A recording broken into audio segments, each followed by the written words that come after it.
Under the broad summer sky, thousands of golden heads turn in unison, following the sun's daily path in sync. The golden rays of the sun act as their sources of nourishment and let these joyous plants carry out photosynthesis. But what plants are these? These are oil-type sunflowers, the backbone of one of the world's most widely used edible oils. Each seed stands minimal, no larger than a fingernail. However, in their tiny casting lies nearly 40 to 50% of the sunflower's weight in golden and delicious oil. It's this remarkable natural storage that powers an entire industry of modern nutrition, chemistry, and even engineering. Today, at Whole Process, we are going to trace down the complete journey taken from start to finish in creating this liquid gold. If you enjoy these kinds of videos, remember to like and subscribe so we can keep making amazing content for you. But first, what is the reason for the love sunflower oil receives routinely? Sunflower oil is celebrated not only for its light, neutral flavor, but also for its nutritional balance and versatility. It stands as being naturally low in saturated fat and rich in unsaturated fatty acids, the chief of these being linoleic acid, depending on the cultivar. What this acid does is support healthy cholesterol levels when used in the place of solid fats. Its high content of natural vitamin E, which is a potent antioxidant, helps protect cells from oxidative stress while also extending the oil's shelf life. It also shines for another reason: its ability to handle high heats. Sunflower oil can withstand high frying temperatures without breaking down, while its cold-pressed varieties add a delicate, nutty aroma to salads and dressings. But where does the actual journey begin? It takes its first breath when harvest arrives at the crushing facility. Each truck is sampled to check the seed quality. Moisture in this situation must be precise, sitting between the golden range of around 6 to 7%. Too wet, and all of a sudden, the seeds are spoiling in the storage due to microorganisms feasting. On the other hand, having a too brittle seed can make the seeds break apart way before the processing has started, which forces the farmers to focus on this with extreme diligence. Technicians measure the oil content using nuclear magnetic resonance, also known as NMR. If you're wondering what this is, don't worry, we were clueless as well. It's a non-destructive test that reveals the percentage of oil without crushing a single seed in the process. The average batch measures around 45% oil, which is perfect for extraction. After this is done, the process starts to take its beginning baby steps, with the most important precursor, cleaning. The seeds pass through vibrating screens that shake away dust, sticks, and even stones. The air aspirators in modern facilities also pop up at this point, and using a blend of innovation and technology, they get used to blowing off lighter chaff from the seeds. Every contaminant is removed here. The reason behind doing it at the start is to ensure that there's much less wear and tear downstream. After cleaning, the seeds are sent to dehulling machines. The spinning impellers here go ahead and crack the tough outer shells of the seeds. This is done to separate and extract the soft kernel inside, which is the gold nugget form of the praised oil. The lighter hulls get blown aside by air currents fitted down the sides of the conveyor belts. But where do they get blown off to? If your guess is that they will be thrown away, it's actually wrong. Instead, they will be used later as biomass fuel to power the plant's boilers. The next stage that takes the spotlight is conditioning. Here, the dehulled kernels enter cylindrical drums in the facility, where they get gently heated with steam around them. This is done to soften the tissue and adjust the moisture content of the kernels, essentially making the oil cells pliable. In this form, the kernels are ready to be flattened. Rollers come into the picture and, as mentioned, get to work. They transform each kernel into thin flakes, with these final sheets being even less than a millimeter thick. Flaking is a crucial step at this point, and by rupturing the oil-bearing cells, it shortens the distance the oil must travel during extraction to reach its final form. Every micron of thickness matters. Too thick and all the oil is trapped. Too thin and all of a sudden the flakes crumble to become powder. Middle ground is simply at the heart of the process. Some plants include a cooking step. The flakes in this round get heated to around 70 to 80 degrees Celsius in a controlled moisture setting. This allows the oil to flow much more freely during the pressing process. However, mechanical pressing is actually quite straightforward. Inside each press, a giant screw rotates within a tapered barrel, squeezing bulks of these well-prepared flakes with immense force. This force, though, is integral to the process. The pressure gradually rises as the oil seeps out through the narrow slits, while the solid material is compacted toward the discharge end.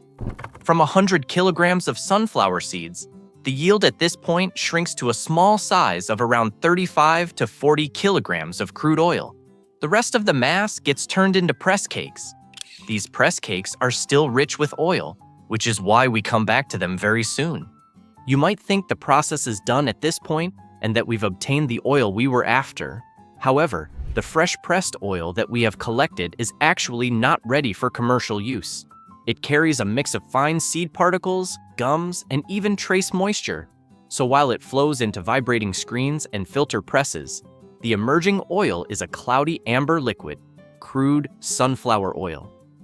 Back at where the cake sits with the high oil content, the extraction process faces a hurdle: how to extract the rest of the oil from the cakes themselves, especially after pressing has been done. Here we take the helping hand of a chemical ally, N-hexane. In the solvent extraction building, the press cake gets loaded into a continuous extractor. Here, hot liquid hexane is made to percolate through the porous mixture, dissolving all the remaining oil. The recovered oil from both these processes is now blended and stored in stainless steel tanks. At this stage, it's a deep golden brown, rich in phospholipids, free fatty acids, and natural pigments. Refining removes everything that can spoil or even darken the oil. The sequence, of course, depends on the manufacturer and the chosen route, chemical or physical. However, both routes have 4 key operations: degumming, neutralization, bleaching, and deodorization. In degumming, water or dilute acid is mixed with crude oil. The phospholipids absorb the moisture and form heavy, sticky gums. Centrifuges come into the picture and spin these out, reducing the phosphorus content from hundreds of parts per million to less than 10.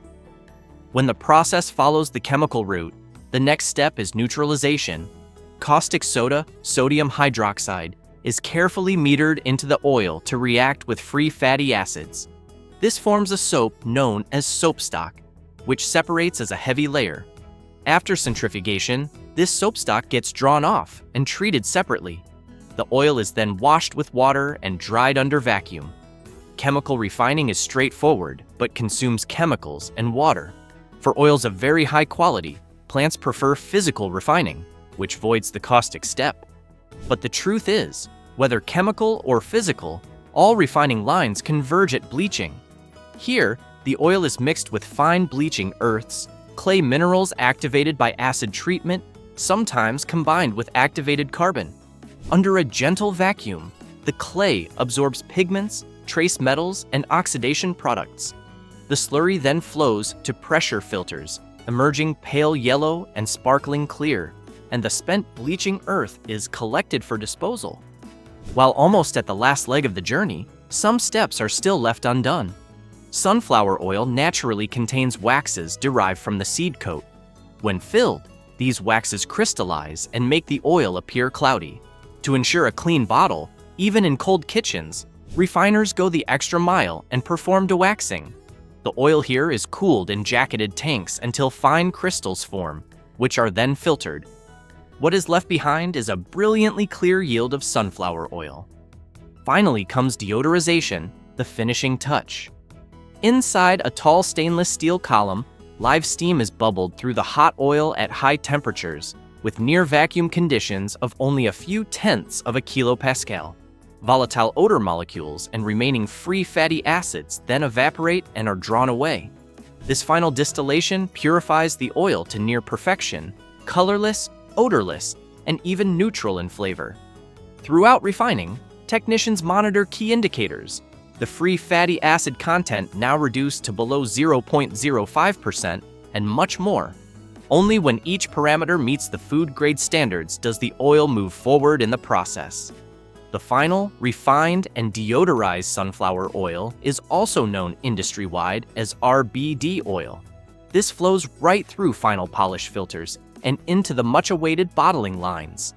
Here, nitrogen gas is often used to blanket the tanks, protecting the oil from oxygen. Glass or PET bottles are filled, capped, and labeled at speeds reaching hundreds of units per minute. Time is money, and it shows in this process. Each bottle contains a product that began its life months earlier as a field of flowers following the sun. When it comes to smaller facilities, more traditional methods are still used, like cold pressing, etc. However, this method only yields about 75 to 80% of the oil available in the seeds, which is why it's much more costly. Still, it sits as one of the few cherished practices that very traditional facilities tend to use. From planting to packaging, the journey of sunflower oil is a study in how hard work and science can create a lovely cross. Harvesters time each and everything to ensure that the seeds they collect and send off are the best quality overall. Process engineers balance heat, pressure, and chemistry to create this amber gold. Back in the fields, new sunflowers are already growing, each seed carrying the perfect reserve of energy, just waiting to be used. This entire process stands as a testament to how nature connects Earth with a golden thread, enjoining soil, sunlight, and human ingenuity to create. All this effort shines through and through till the oil reaches the supermarket, from where it gets stocked into the very aisles you will purchase it from. So, the next time you're in the mood for some cooking, remember to grab a bottle from your nearest supermarket. What's your favorite oil? Let us know in the comments below, and thank you for watching Whole Process. As always, we'll see you in the next one.